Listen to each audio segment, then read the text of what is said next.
Hello, and a very warm welcome to our latest edition of our Stories from the Strongrooms, brought to you from the Hull History Centre. If you're new here and you like what you find, don't forget to click that little bell icon so that you can be sure not to miss out whenever a new video goes live. And if you visited us before, a very warm welcome back. We're really glad to have you all here with us for our latest tale. And what a tale we have for you today. The story of self-made businessman Robert Greenwood Tarran, loved by many and often fondly referred to simply as RGT. His life story, for the most part, can be looked upon as a romantic tale of local lad made good, a true rags to riches affair, until his story was tainted by controversy in not one but two brushes with the law. Join me now on a whirlwind tour of the life of a man who has been referred to as the man who is Hull. Robert Greenwood Tarran was born in Hull on the 25th of April 1892 to parents Arthur and Emily. The eldest of eight, with six younger brothers and a sister, Robert was born with a self-professed silver spoon in his mouth. His father's side had been concerned with contract work in the north for over a century. But at the age of 9, Tarran recalls the family fortune suffering severely, and they began having to live more frugally. He went to elementary school, and from age 14 to 21, he served an apprenticeship as a joiner, working 6 till 5, Monday to Friday, and until 2 on Saturdays. For the first 2 hours he cleaned the stable, groomed the horse, cleaned windows, turned grindstones and pushed handcarts. Leaving home at 4:45 in the morning, he walked 4 miles to work because he couldn't afford the tram. After just 2 months, the first man he served with told his father that Robert would never amount to any use in the building industry and asked him to take his son away. But he plodded on with his handwork. Machinery being unknown in the shop at that time, he learned his trade by hand from the ripsaw to the finished job, and in the evenings he attended technical college. Tarran's education and business ambitions were stalled, however, at the outbreak of war. Already a St John ambulance man, in September 1914 Robert joined the Northumbrian Field Ambulance Service and later served with the Royal Army Medical Corps. From April 1915 he served in France. He not only fetched the wounded, but he also did carpentry work for hospitals, something that would inspire him in the Second World War. While on leave on 24th of November 1917, Robert married Alice Petch, and they welcomed their daughter Joan into the world in January 1920, with their son Dennis following the next year in September 1921.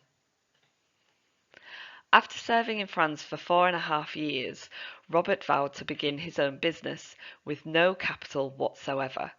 He bought bent, rusty nails and straightened them because he couldn't afford new ones. He carried out small alteration jobs and joinery repairs. He would often be seen down Beverley Road balancing some repaired item on the pedal of his bicycle because he couldn't afford a handcart. His first workshop was a 15-foot square baker's loft in the Newland district of Hull, which he rented for 2 shillings and sixpence a week.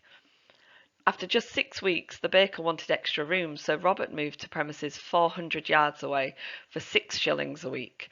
But he had to leave there too, as the family of the house said the noise disturbed them, and his average working day was 16 hours, often working late into the night at his bench. He finally acquired a mortgage on a small warehouse, sublet part of it, and was able to take over the whole of it within 3 years, down to unrelenting hard work. In 1923 he installed his first machine, a gas engine which had been taken in part exchange for a bad debt, which he attached to a saw. Tarran now realised for the first time the value of machinery to industry.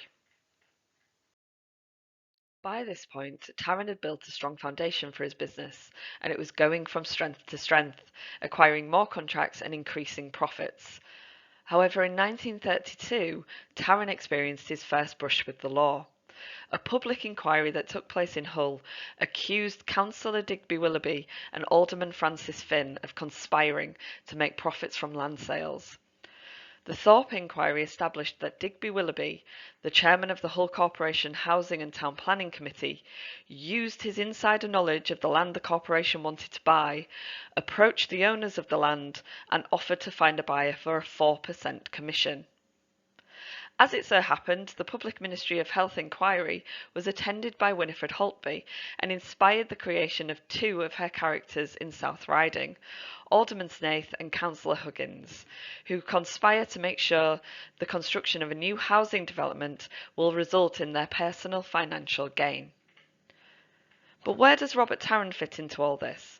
Well, Tarran was accused of conspiring with Willoughby and Finn, but he denied having any prior knowledge that the land in question was being earmarked by the corporation for future housing. Inquiries Inspector John Thorpe was not impressed and dismissed Tarran's denials, but there was little evidence of Robert Tarran's part in the conspiracy, and the harshest outcome for him was that the Thorpe Inquiry's report requested the council to instruct the various committees of the corporation not to consider any tenders from Mr. Tarran, or from any company or firm in the management or control of which he is actively engaged or interested. Despite his brush with the law and the Thorpe Inquiry's recommendations, the building boom in the interwar years proved advantageous for Robert, and his company was chosen to erect several high-profile buildings in Hull, such as the Regal Cinema in 1934.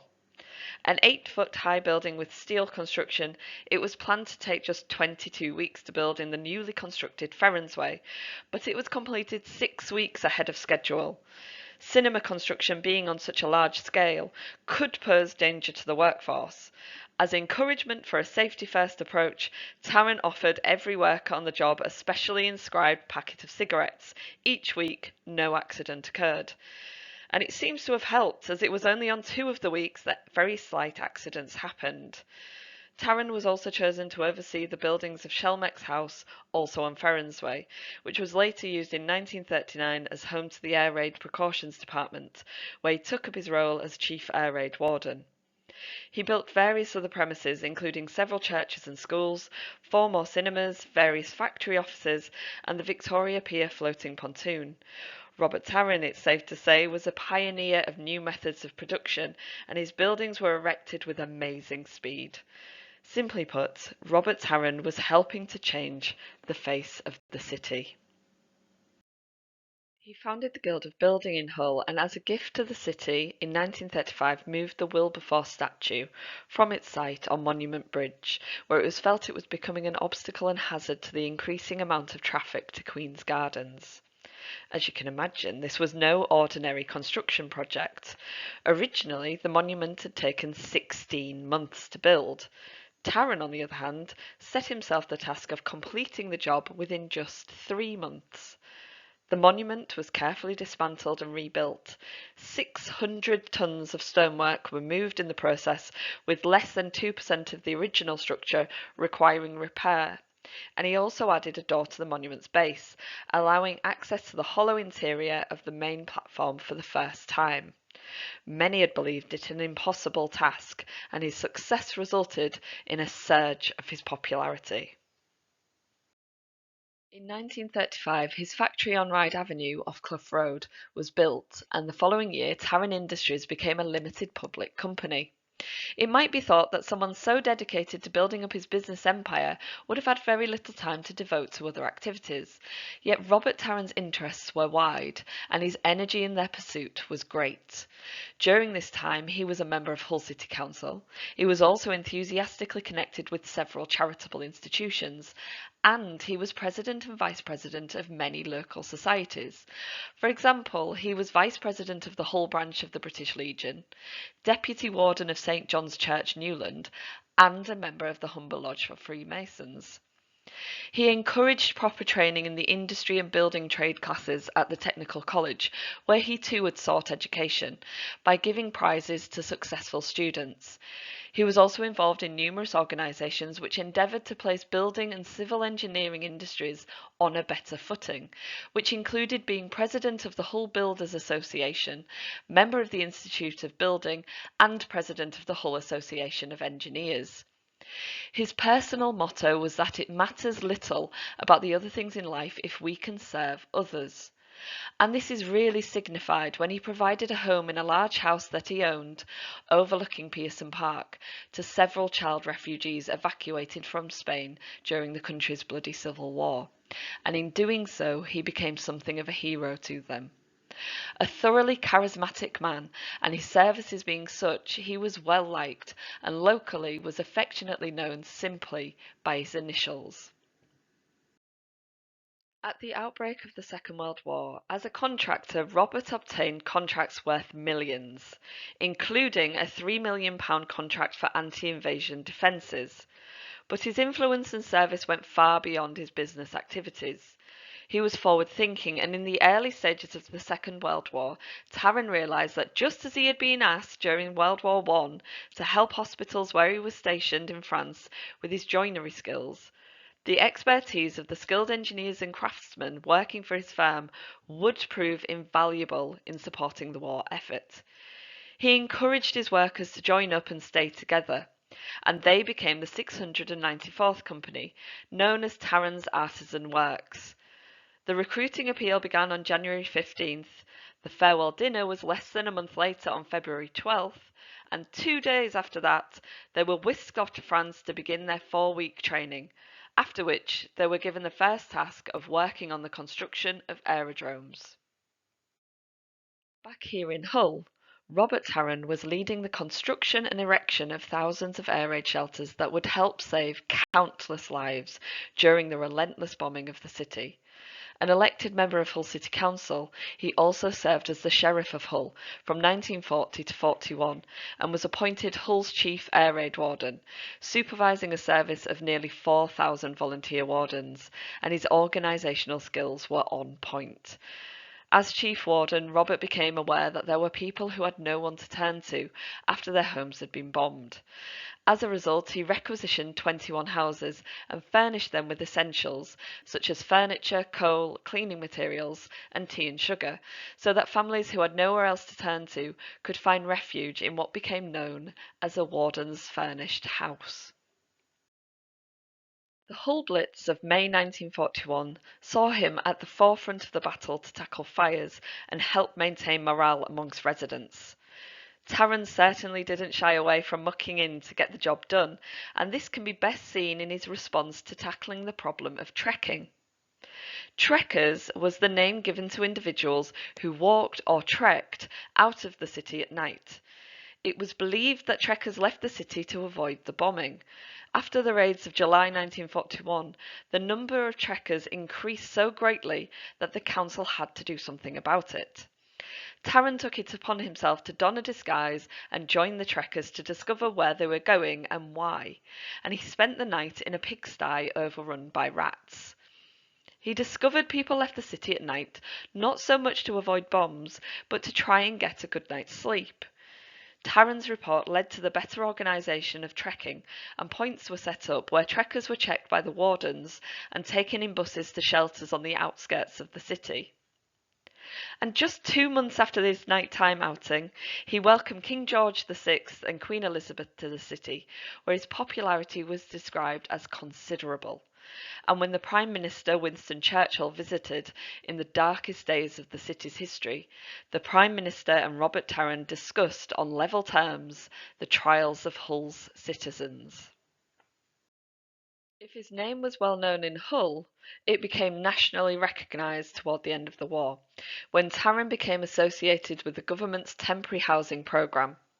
Prime Minister Winston Churchill initially announced the 4-year initiative in 1944, which was designed as a solution to the colossal housing shortage and lack of labour to build permanent homes due to the conflict of the Second World War.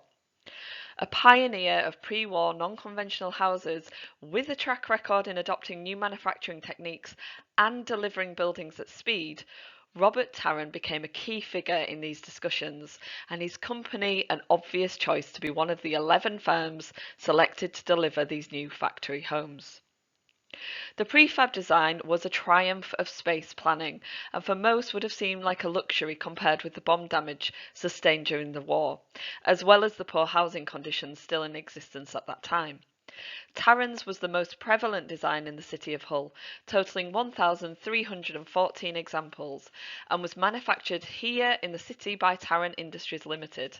Originally, the prefab bungalows had a planned life of just 10 years, but many stood the test of time and were occupied far beyond their original expiry date.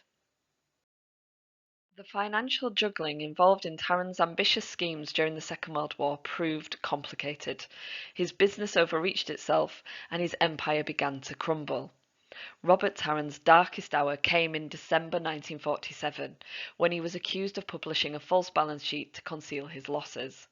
An epic 44-day magistrates' hearing and a trial lasting 32 days before a jury in a special assize court was held at the Guildhall, the first time such a court had been held in the city for 150 years. The prosecution argued that the ship which had carried Tarran to fame was sinking, and if it had sunk, the captain and all those in it would have gone down with the ship.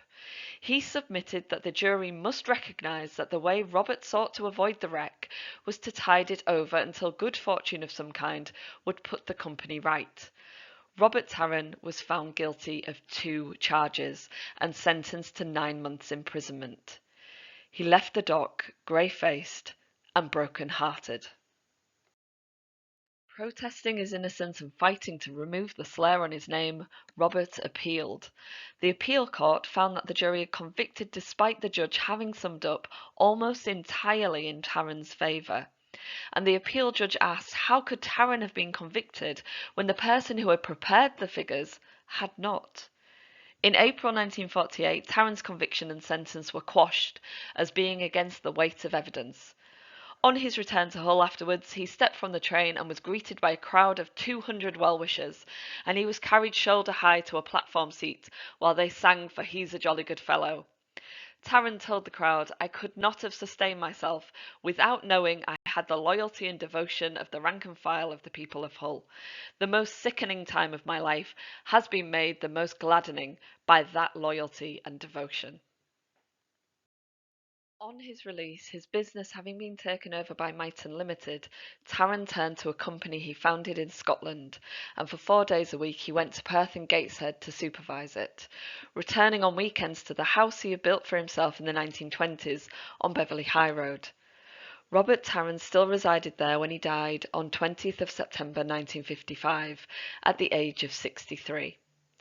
A memorial service was held at St John's Church, and from there he went on his final journey through his native city of Hull, of which he was so proud, to the Headon Road crematorium. Tarran's life story is one of a fascinating individual.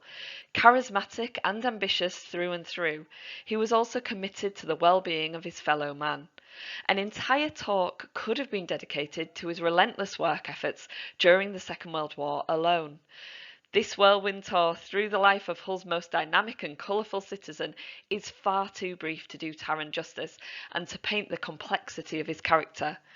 But I'm interested to hear, what do you think? Was Robert Tarran a villain or a hero? Leave your thoughts in the comments below. And if you're interested in discovering more about the man and his work, why not pay us a visit at the History Centre, where you can see records and photographs in person relating to Robert Greenwood Tarran. We hope to see you here again very soon, but until next time, thank you for listening. Bye.